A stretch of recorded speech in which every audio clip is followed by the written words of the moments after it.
proportion must rise at rupees 3.10 per kg be mixed with rice at rupees 3.60 per kg so that the mixture will worth rupees 3.25 a kg।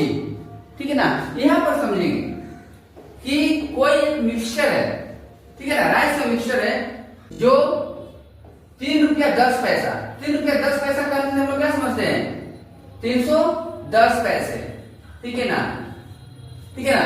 Mix किया जा रहा है, किसके साथ mix किया जा रहा है, 3 रुपया 60 पैसा है ना, यहाँ लिखेंगे 360 पैसा पर केजी, ठीक है ना, 360 पैसा पर केजी।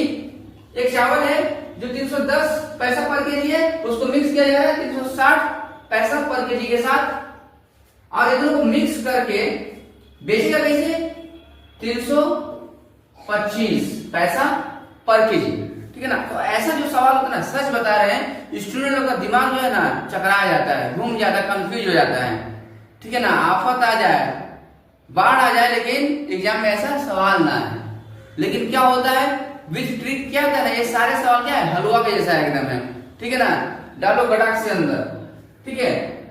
तो क्या करते हैं, ये हुआ चीप प्राइस, ठीक है ना, ये हुआ चीप प्राइस जो कहेंगे, ये हुआ डियर प्राइस, ठीक है ना, इसको बोलते हैं मीन प्राइस, ठीक है ना। तो याद रखिएगा इसको क्या बोला, किस रेशियो में मिलाया जाए, ये दोनों प्राइस जो चावल का है किस रेशियो में मिलाया जाए कि इस रुपीस में बेच सके, इस भाव में हम लोग बेच सके, ठीक है ना। तो इसके लिए हम लोग क्या करते हैं, देखिएगा, ध्यान दीजिएगा, सबसे पहले जो डियर प्राइस है उसको मीन प्राइस से माइनस कर देंगे, 360 325 माइनस कर देंगे तो कितना आएगा, 35 आएगा, ठीक है।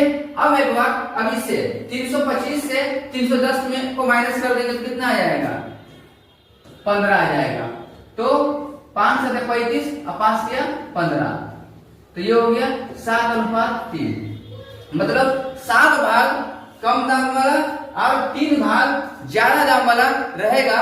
तो इन दोनों को मिक्स करके जो है 325 पैसा पर केजी में हम लोग बेच सकते हैं। तो ये सवाल का थ्योरम क्या है कि सपोज दैट आपको बता दिया जाए कि इस वैल्यू का, ये दाम का और ये दाम का, दो अलग अलग दाम का सामान मेरे पास है, इन दोनों को मिक्स करके हम इस दाम में बेचना चाह रहे हैं, तो किस अनुपात में मिलाया जाएगा। तो ऐसे सवाल को हम लोग इस टाइप से ही सोल्व कर सकते हैं, ठीक है ना।